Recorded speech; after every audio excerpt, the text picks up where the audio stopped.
Hello and welcome to the South Carolina Lede. I'm your host, Gavin Jackson, and this episode was recorded on October 31st, 2022 from A.T. Shire's house. Happy Halloween, folks.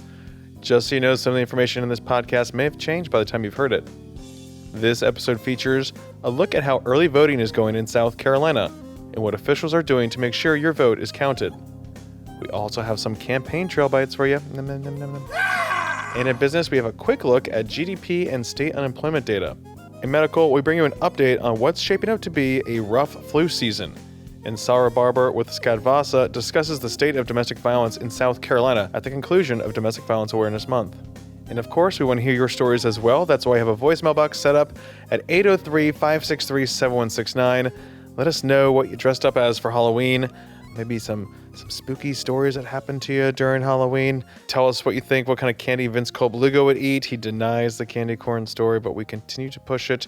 That is our prerogative. In the wind down, we want to hear from you, 803-563-7169. Now for the latest in South Carolina.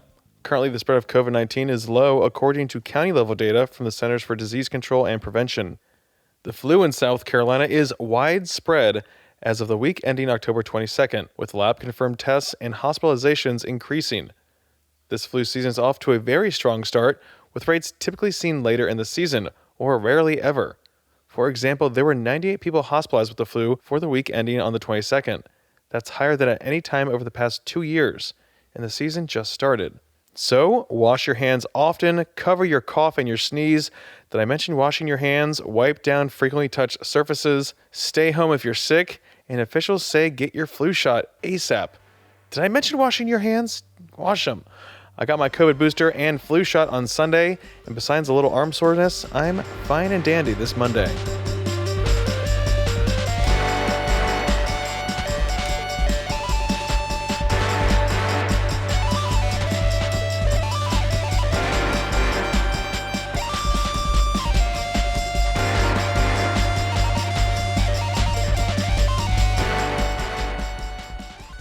Last week, more than 238,000 people voted early across South Carolina, and nearly 38,000 sent in mail-in absentee ballots.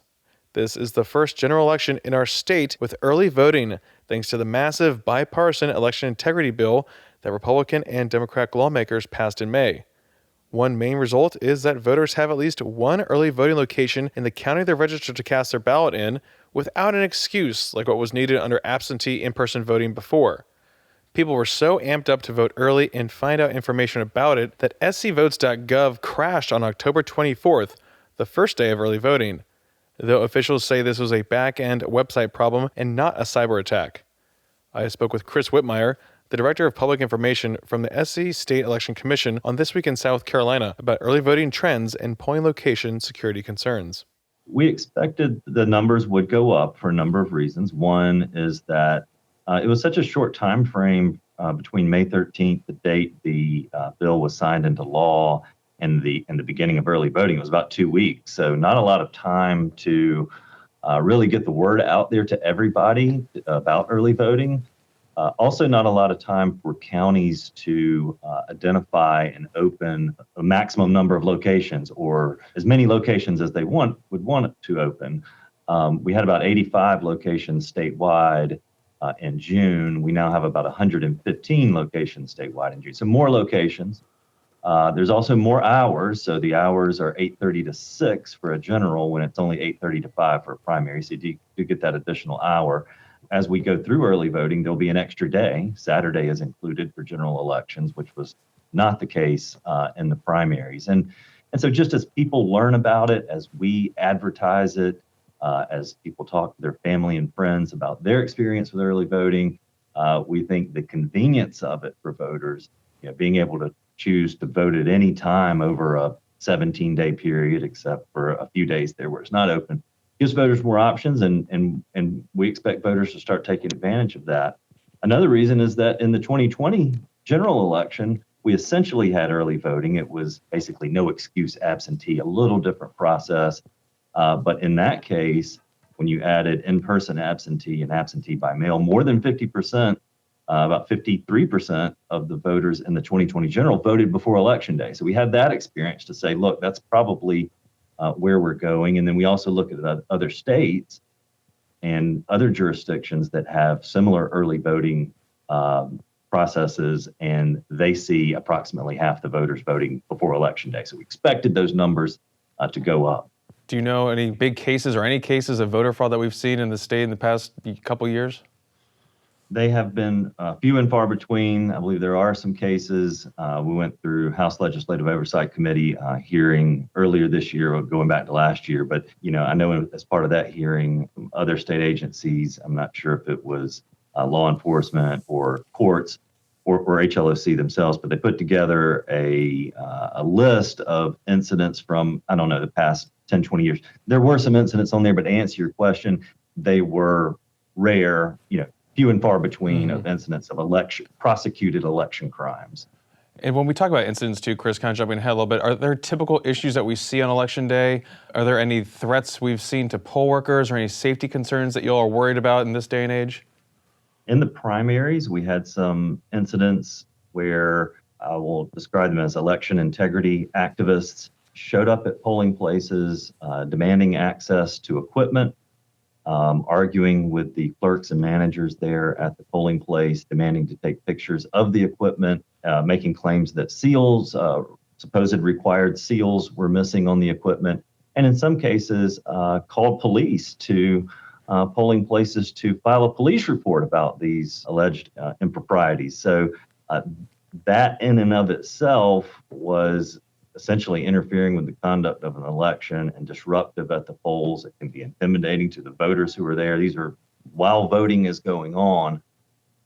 So what we've done is we've worked with SLED. Our executive director, Howard Knapp, and SLED chief Mark Thiel actually issued a joint letter to all the sheriffs and police chiefs around the state, making them aware of a number of things. One is the general environment since the 2020 general election, and that and sort of the threats nationally against election officials. Now, we haven't received any death threats like they have in other states, but the environment is certainly there.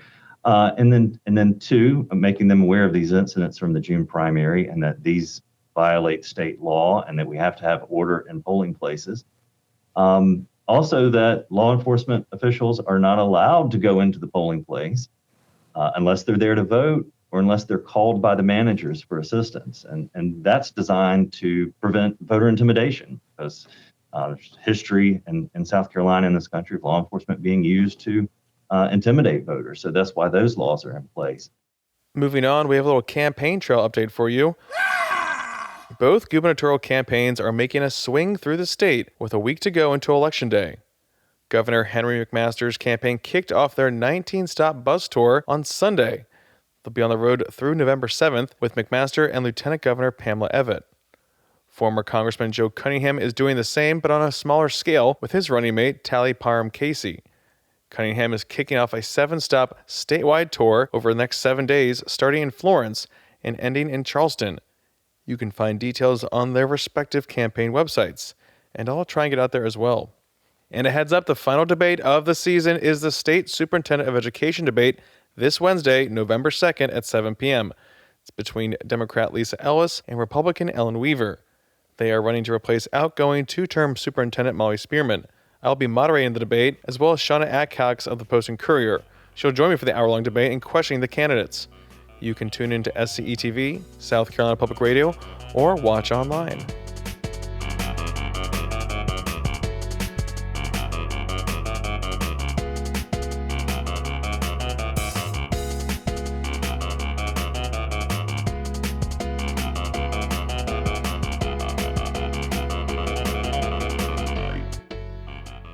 We have a quick business roundup for you, starting with GDP numbers. There's data. Last week, the U.S. Bureau of Economic Analysis reported real gross domestic product increased at an annual rate of 2.6% in the third quarter of 2022. This in contrast to negative growth during the first 6 months of the year. The increase in the third quarter primarily reflected increases in exports and consumer spending that were partly offset by a decrease in housing investment. Of course, that decrease in housing investment is being driven by aggressive interest rate activity by the Federal Reserve Bank as it works to combat decades-high inflation. The Federal Open Market Committee will meet again this week to determine by how much they will raise rates again. We'll also get new inflation numbers next Thursday, just after the November 8th election. And we got some more economic indicators for you. It's hard to compile data. The State Department of Employment and Workforce in South Carolina announced earlier in October that the seasonally adjusted unemployment rate for September increased to 3.2% from August's estimate of 3.1%. This is still below the national unemployment rate of 3.5%. SCDU Executive Director Dan Elzey said in a statement, quote, "Wages in South Carolina are at an all-time high, and the state is overflowing with job opportunities.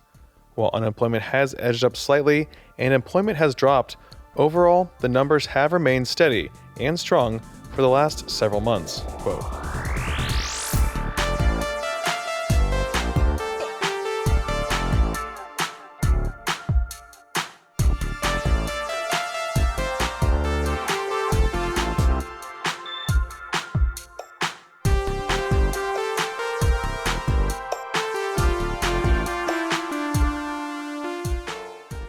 On Monday, DHEC announced that the first pediatric flu-related death of the season occurred. Dr. Linda Bell, the state epidemiologist and DHEC's director of the Bureau of Communicable Disease Prevention and Control, said, quote, "It's sad and unfortunate that we must report the death of a child in the Midlands region from the complications of the flu. While the flu can circulate at any time of the year, for surveillance purposes, the season begins October 1st. Although we are early in the season, we've been seeing widespread flu activity since the first week. This suggests we could have a severe flu season, and we all must take actions to protect ourselves and others." Dr. Bell continued by saying that this is particularly true for certain groups of our population: people 65 and over, young children, and people with underlying medical conditions are at increased risk of complications from the flu. But complications can unpredictably occur even among young and previously healthy people. So, best protection against the flu is the flu shot. DHEC and the CDC recommend that everyone 6 months of age and older who is eligible get vaccinated. It takes about 2 weeks for the body to build up protection after getting the flu vaccine, so it's important to get vaccinated soon to prevent more illness, since flu has already been spreading widely in South Carolina. And that's definitely something you want to do and consider because, like we said, these numbers are high and holiday travel season is rapidly approaching. Moving on, domestic violence remains a problem in our state, despite it now being ranked 23rd by the Violence Policy Center when it comes to the number of women murdered by men in 2020, the most recent year for confirmed data. While the numbers are encouraging to some, Sarah Barber, Executive Director of the South Carolina Coalition Against Domestic Violence and Sexual Assault, said they may not be telling the full story. Here's Sarah talking with me on This Week in South Carolina about that data. I think it's always good news when you see data like that. Any improvement is good news, and obviously that's fewer people who lost their lives that year. But it was 2020. It was the beginning of the pandemic. That's a very unusual year. And if you look at the data across all the states, you'll see some states the rate went way up, some states it went way down compared to previous years. So I think what we're going to have to look at is the pattern of how that starts to play out in years to come, whether that was the start of a trend or whether that was a blip in a year where who knows what was going on. So I do take encouragement from it always. You know, when you do this work, you always have to keep that hope alive, but I do think we need to be cautious and not jump to any conclusions about what that data truly says about whether things are improving or not in South Carolina. Mm-hmm. Because that was a concern when we talked last year and years prior, just about, were you expecting more troubling numbers because of the pandemic, because of, creating such a unique situation for people to be even more so trapped in. So I guess somewhat encouraging, but still you think there could be more behind that data? Yeah, and so that's lethality data. And we were surprised by the fact that we dropped down. And when I talked with somebody at the National Domestic Violence Fatality Review Initiative out in Arizona, they were surprised by our data too, because it was not what they were seeing in other parts of the country. But what we still know is that there's 25,000 incidents of domestic violence reported to law enforcement approximately each year. And so that's still going on. And during the pandemic, I think there were probably more that weren't reported. So I don't know that we'll ever get a true picture of what domestic violence really looked like during that time. 25,000 reports a year in South Carolina? Yes. To law enforcement and in an underreported crime. Yeah. So the numbers really are staggering. Mm-hmm. When we talk about some big changes we've seen this past year, the U.S. Supreme Court overturned Roe v. Wade. That's about 50 years of abortion access precedent. Tell us how you see that affecting women in domestic violence situations. We're talking about abortion access and this feeling of being trapped, essentially. Well, it's a big issue. And it's something that people don't really talk about. When we talk about abortion access, people will talk about rape exceptions, limited as those are and as damaging as those can be. But nobody ever talks about reproductive coercion. What happens when women are not allowed to use birth control, when things such as stealthing happens, when they're pressurized to have sex against their will. That happens in violent relationships. It's not as easy as, if you don't want to be pregnant, don't have sex. For women who are in violent and coercive relationships, that's not a choice that they have. And so removing their access to abortion care that they need or may need is a further continuation of that abuse. I mean, it really enables batterers to get what they want from women. And I think it's very sad when we have sort of the apparatus of the state enforcing that abuse and furthering it. And then you're talking about creating that cycle that we were just talking about, trying to break. Yes. I mean, it's very hard to leave a relationship. It's almost impossible when you have 3, 4, 5 children. Where are you going to go? The question is often asked, why didn't she leave? And the question, I mean, leave and go where? You know, we have no affordable housing in our state. It's very hard to find. And there was a report that came out recently that, I mean, I think Charleston, Greenville, and Myrtle Beach are among the cities with the highest increases in rent. So we're asking people to leave, people who may not have been able to work, people who don't have any control over their finances, people who are living in fear, and the violence may get worse if they leave. You know, we're asking them, why didn't they do something, instead of looking for solutions for them that might make that possible. So what can women do in those situations right now? That if they're watching, if they might know someone who's in a situation like that, what can they do to help them when it's so daunting? If it's a victim themselves, we would ask them to reach out to one of our member programs in the area in which they live. They can find that number and the services that are offered on our website. There's also the National Domestic Violence Hotline, which can also direct calls if somebody can't find a local program. If it's a friend, we ask that you really take the steps to listen to them, to believe them, to help them find resources, and to stay in support of them. People might not leave the first time. People might not leave the second time, but to be that sort of rock that they can depend on, someone who's not going to judge them, who's going to understand that they are the expert in their life and will know when it's safe and when they have somewhere to go, just to be there for them. That's what victims need, is for somebody to believe them and to help them. Now, while we know that Domestic Violence Awareness Month is over, the problem still remains. You can find important resources for you or others at skadvasa.org. And you can find that full episode and more on youtube.com/South Carolina ETV.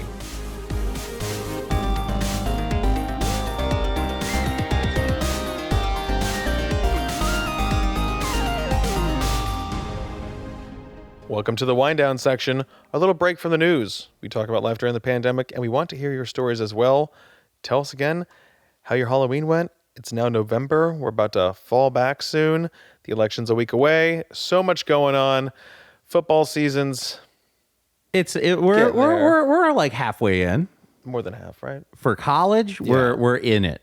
NFL, Yeah. we're about a third. So let us know. I don't really care to hear about your sports takes, but you can give me one or I two. do. I want to hear them. As long as if we get a few people calling in saying "Go Birds," Yeah, see, I see what you're doing there. does it do It's just anything specific to the Yeah, if Eagles. anyone wants to talk about the Phillies in the World Series, No, I don't wanna we're hear- talking about the Fightins. Okay. Any Phillies sports talk can be saved for any number of podcasts besides this one, but tell us how you feel. 803-563-769. AT, how are you? I'm okay. Yeah, I had my first session of physical therapy today for my Achilles. Only few fleeting looks of concern in the PT's eyes that they didn't convey to me, but it Didn't like that. it went. Yeah, ooh, I don't like that look. I can see your face, Doc. What's going on there? Oh, nothing. Everything's fine. Your tone is nice, but the look, Your face the is- look is scared. And that's where the magic of Botox comes in, folks. So, yeah, it was good, though. I got little dancey moves I can do with my feet while sitting in a chair. Little dot-dot-dots. Very fun. Very Yeah, fun. I'm going to pick up some of them. I saw they were very They, cool. she asked me questions about, like, so what are you trying to do again in life? Oh, my God. everything? Question mark. Jesus. so How was I- your existential crisis on this Monday morning? I was sweating. So I was just like, to be able to stand with my friends again. I enjoyed standing before. Yeah, showering upright was a big desire of mine. Walking. Yeah. But so I think my professional football career is probably over, sadly, because I really thought that this was going to be the year for me. Yeah, but you're showing improvement. so here we are. Anyway, I made it for the pod. And we had some big clips in this episode, so the only phone calls we have are pretty long. Which we appreciate. We but appreciate. We've had with debate recaps and abortion debate recaps. It's been a lot. So we are going to get to your long phone calls. I promise you. But so since when this episode's coming out, it's no longer Halloween. It is now November. Meg Kennard is incredibly happy right now. I'm sure. We've been talking so much about candy. I've seen another topic on Twitter recently, RIP Twitter. But this is ranking your top 5 fruits in order, okay? Oh, man. And I've done my list here. I'm not ready. I'm cramming right now. And there are some people that create very strange lists with very odd fruits. Yeah. Okay, so I'll read you mine and you can react, okay? Sure. My number 1 is easy. Strawberry. Okay. I think that's a strong best one. Yeah. Yeah, it makes the best jams. I think that they're great. You're a big marmalade guy. Oh, yeah. Number 2, raspberry. Okay. Not a lot of people are going to argue with that, right? Who could? Who could? I dare them. Here is where I get to where you might take exception. Umbrage. Blackberry. That was your third? I like blackberries. No, I'm never gonna take a position with a blackberry. You're pro blackberry. My God, it's my number 1. Spoiler. Oh, shoot, spoiler, guys. I've met a lot of blackberry haters in my life. Well, I hope you got rid of them. I hope you moved on. You got to Marie Kondo those people out. So then, Top 3 are berries. I'm loving this berry bod. I'm a big berry guy. Love that. Oh my God, I forgot blueberries. Oh, I do love blueberry. Can I just cut in here and just say, can we just put berries as our number 1? It's just the entire berry genre. Sure. Genre. I gotta say though that blueberries outside of New England, outside of Maine, are just not as good. Those are very suboptimal blueberries. Okay, very specific here, but Yes. we're all about specificity when it comes to lists. So What else is on my list here? I have peach, specifically the white peach. Oh yeah, very expensive, very fancy. Good. And then I could not choose my last one here. It's either pears or cantaloupe. Oh, the lope. I'm gonna add that one. I like cantaloupe. Watermelon. Caitlin loves watermelon, and I don't like watermelon. It doesn't taste like anything. most of That's the time. refreshing. So for my top 5, Yeah, let's hear it. which I think might now be 6, but I had let's 6. not split I had hairs. 6 plus the 7th I forgot. So like I'm saying, I would say berries is my number 1. Berries is just writ large. Specifically the blue and the blackberries. I love We blackberries. used to pick blackberries as children. I think the biggest problem with and blackberries, then we would make them into we'd make it into jam for the school year, and that's what we'd have. the biggest problem with blackberries is there's such a drop off from good blackberries. Like yeah. a bad blackberry is unpleasant. Did we share that I shared this story the other day when I was at the Publix and I ran across the raspberries that were like $4 off. Obviously they were about to turn, but I was like, I don't care. I'm saving $5 on a thing of raspberries. So I just gobbled them all up. And you that can is eat a it very, in one session. But that's a very fine, that's sweet and very sour. Yeah, when you get a bad one, it is So sour. my berries up there, apples, very basic, but I can put Apples? I'm thinking of easy to eat things that I can just eat on the go that I enjoy, and I always have apples more than any other fruit in my home. But there are so many bad apples. Ooh, It's just a few bad apples. That's just one It's bad apple. a few bad apples. I like they have to be pretty sturdy. I don't like those like soft apples. I don't Mealy like, ones. Yeah, meal. I don't like those at all. I like, you know what? I mean, I get them in the bag. Jazz apples. Great apple. Yep. You just want to dance around. Yep. Oranges. I love an orange. Navel orange. I love an orange. I love citrus. Love citrus. So I put citrus, writ large again, like the berry. If we're talking like Your cooking, lemon, your lime. if we're talking cooking, not just shoveling into face, Sure. Lemon and lime are my two top. Especially when it cooks. comes to cocktails, you need those. Oh, you gotta. Cantaloupe, like you were saying. Love cantaloupe. God, I could eat a whole cantaloupe, maybe two if I was just. I think I could eat 2 cantaloupe. And watermelon. I don't like watermelon. I love watermelon in the summertime. I love a watermelon drink. So boring. Tomatoes. If we're gonna split tomatoes. Oh, God, I didn't want to be that guy. I was gonna do it, but I didn't want to annoy Tomatoes. it. What else? Tomatoes. Cucumber. Cucumber. If we're playing strict rules here, I thought these. I don't think. what about least favorite? Just a quick one. Least favorite. Least favorite fruits is probably the ones that are like a lot of work for very little reward. Your pomegranates. We're talking pomegranates. We're talking like passion fruit, dragon fruit. You know what I mean? I guess if you skinned a kiwi right, it's not too much work. I do love a kiwi kiwi. is generally pretty good. I love peeled kiwis. I would eat. I could just do that. I would eat a To the kiwi. face. I'm not scared of the outside. I'm not scared of the outside. You heard it here first. Oh, you want to know you want to know a fruit-based Vince Colblugo fact, which is going to make you not trust him about candy Our corn. South Carolina Public Radio listeners are living for these tidbits about Vince VKL. Colblugo Gee. eats all of the apple when he eats an apple. Stop it. He eats the core, he eats the whole thing straight down. Can't do that. He's proud of it, too. So unlike in the cartoon when they put the whole fish in and then just like Yeah. the bones come out, He would eat the bones. Nothing would come out. He would eat the bones. He eats the bones of the apple. Yes.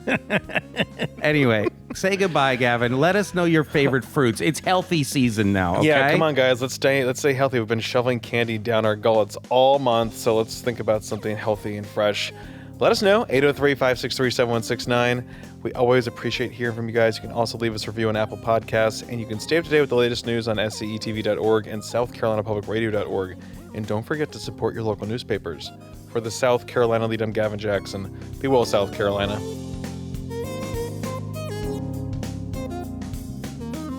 Is this what it feels like to eat 5 gum? Ah! Is that what So it's like? hip. Is that what it's like? Oh, 5 gum is so hip.